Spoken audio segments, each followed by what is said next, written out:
నా పేరు కె సతీష్.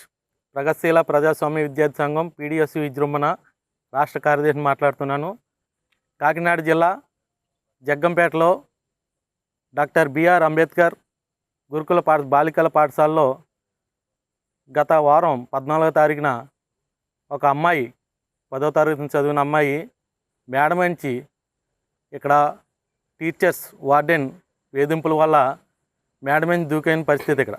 కానీ ఆ విషయం బయటకు రాకుండా ఈ మేడమ్స్ ఇక్కడ ఉన్న టీచర్స్ ఎవరైతే ఉన్నారో వారందరూ కూడా చాలా నిర్లక్ష్యంగా వ్యవహరించి ఆ అమ్మాయిని తీసుకెళ్ళి అక్కడ గవర్నమెంట్ హాస్పిటల్ తీసుకెళ్ళి అక్కడ జాయిన్ చేశారు తప్ప వాళ్ళని పట్టించుకున్న పాపాన్ని పోలేదు.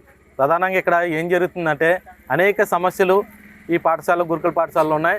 కానీ ఇక్కడ అధికారులు కానీ విద్యాశాఖ అధికారులు కానీ జిల్లా శాఖ వారు రాష్ట్ర శాఖ వారు కూడా పట్టించుకున్న పాపం లేదు. ఎన్ని సమస్యలు ఉన్నా కానీ విద్యార్థి సంఘాలు ఏమన్నా ప్రశ్నించాలనుకుంటే ఈ ప్రభుత్వాలు కొత్త జీవోలు తీసుకొచ్చి స్కూళ్ళలోకి హాస్టల్లోకి రానివ్వకుండా చేస్తున్నాయి.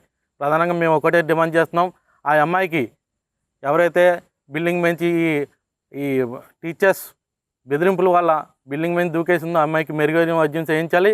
తక్షణమే ఈ ఘటన కారణమైన వార్డెన్ని, ప్రిన్సిపాల్ని, టీచర్స్ని వెంటనే సస్పెండ్ చేయాలని మేము పీడిఎస్ విజృంభణ తరఫున డిమాండ్ చేస్తున్నాం. లేని పక్షంలో విద్యార్థి సంఘ ఆధ్వర్యంలో కలెక్టర్ ఆఫీస్ ముందు ఆ అమ్మాయికి న్యాయం జరిగే వరకు మేము నిరసన కార్యక్రమాలు నిర్వహిస్తామని ఈ సందర్భంగా తెలియజేసుకుంటున్నాను. చరిత్ర సృష్టించినోడు ఇప్పుడు ఆ చరిత్రని తిరగరాయబోతున్నాడు. అబద్ధాల గోడల్ని బద్దలు కొట్టి నిజాలను రాగా మీ ముందుంచబోతున్నాడు. నిజమైన వార్తల కోసం వెంటనే డౌన్లోడ్ చేసుకోండి రా యాప్ని.